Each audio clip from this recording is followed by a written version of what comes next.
This is a Cirrus Perspective Plus tutorial on programming frequencies.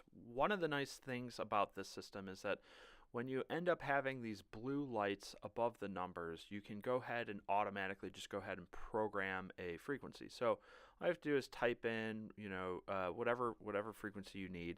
Comm's automatically selected and off to the races. But there's another new way of programming frequencies. If you hit your flight plan page and you highlight an airport in your flight plan and then you hit the enter button, that's going to allow us to learn more about that airport. I'm going to pop up the cursor on this, and by punching that cursor button in, what's going to happen is that it's going to pop up the cursor and allow us to scroll down to our frequency tab. And if I want to program the ATIS, all I have to do is highlight it, hit enter, and what will pop up is a selection of where I want to put that. It's super nice.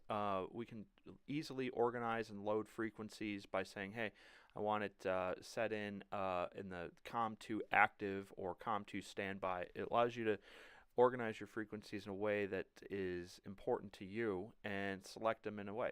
Then you just scroll down to your next one. So ground control, we'll select it. I want that into COM2 standby, and off we go. It's pretty slick. It's also meant to mirror exactly what it's like in the Cirrus aircraft Vision Jet. Nice frequency organization means a nice flight.